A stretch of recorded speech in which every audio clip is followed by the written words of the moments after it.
حضرت عقبہ بن عامر رضی اللہ تعالیٰ عنہ سے روایت ہے کہ رسول اللہ صلی اللہ علیہ وسلم نے ارشاد فرمایا، اے عقبہ بن عامر، جو تم سے تعلق توڑے تم اس سے تعلق جوڑو، جو تمہیں محروم کرے تم اسے عطا کرو، جو تم پر ظلم کرے تم اسے معاف کرو۔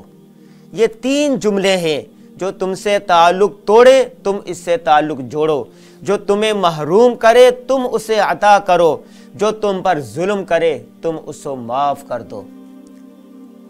والکاظمین الغیظ والعافین عن الناس، قرآن پاک کی آیت ہے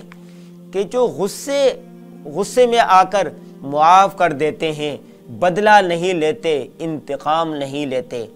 آپ ذرا سیرت رسول صلی اللہ علیہ وسلم تو دیکھیے، حضور صلی اللہ علیہ وسلم پر ظلم کے پہاڑ ڈھائے گئے، ہر قسم کا ظلم و ستم روا رکھا گیا، لیکن جب حضور صلی اللہ علیہ وسلم فاتحانہ شان کے ساتھ مکہ میں داخل ہوتے ہیں تو سب کو معاف کر دیتے ہیں، آپ کے اپنے جان کیوں پیاسوں کو بھی معاف کر دیتے ہیں۔ ہندہ جس نے حضرت آپ صلی اللہ علیہ وسلم کے چچا حضرت حمزہ کا کلیجہ چبایا تھا، اس کو بھی معاف کر دیا، وحشی کو بھی معاف کر دیا۔ وحشی کو بس اتنا کہا کہ میرے سامنے نہ آیا کرو،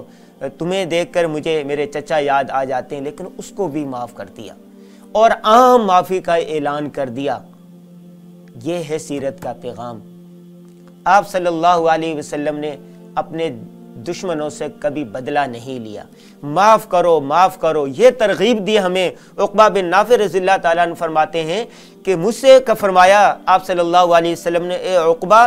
جو تم پر ظلم کرے تم اسے معاف کرو۔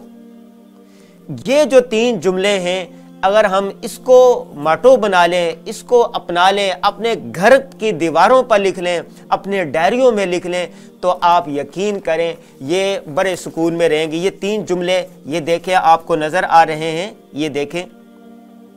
بڑی اچھی بات یہ ہے کہ درسقرآن.com نے اس پر پورا ایک کیلنڈر بھی نکالا ہے، یہ دیکھیں، یہ آپ دیکھ رہے ہیں، یہ دیکھیں کیلنڈر پورا۔ یہ پیغام اگر عام ہو جائے کہ جو تم سے تعلق توڑے تم اس سے تعلق جوڑو، جو تمہیں محروم کرے تم اسے عطا کرو، جو تم پر ظلم کرے تم اسے معاف کر دو، اگر یہ اس پر ہم عمل کرنے لگ جائیں تو انشاءاللہ جتنی نفرتیں ہیں، جتنی یہ ایک دوسرے کی لگائی بجائی والی باتیں ہیں، نفرتیں ہیں، تعلق کو توڑنے والی باتیں ہیں، نفرتیں بڑھانے والی باتیں ہیں، یہ محبتوں میں بدل جائیں گی۔ دوسری بات یہ ہے کہ ایک تو میں نے آپ کو کہا کہ یہ جو ہے آپ اس کو دیواروں پر لگا سکتے ہیں، ڈائریوں میں لکھ سکتے ہیں، اس کے چھوٹے چھوٹے اس کی پوسٹ بنا کر اس کو عام کیا جا سکتا ہے، واٹس ایپ کے ذریعے عام کیا جا سکتا ہے۔ جیسے دیکھیں حدیث پاک میں آتا ہے، من سن سنتا حسنتا فعمل بها فله اجر مثل عاملہ، جس شخص نے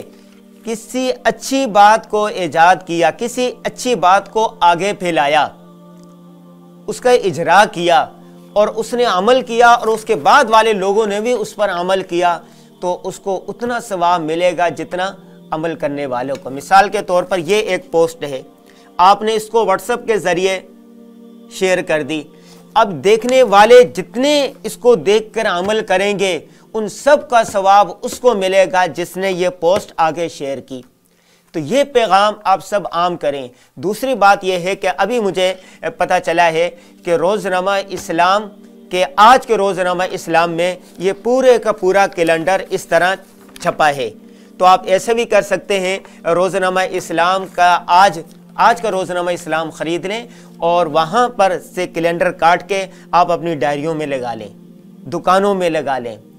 اپنی گاڑیوں میں چپکا دیں۔ اسی طرح آئندہ ہفتے جو ضرب مومن آنے والا ہے جمعرات کو، اس میں بھی یہ پورا کیلنڈر آ رہا ہے، تو آپ وہاں سے بھی لے سکتے ہیں۔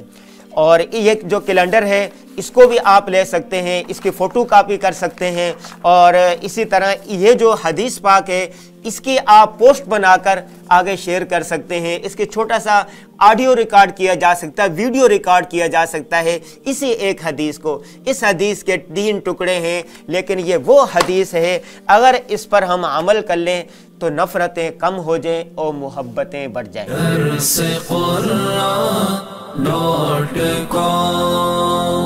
www.darsequran.com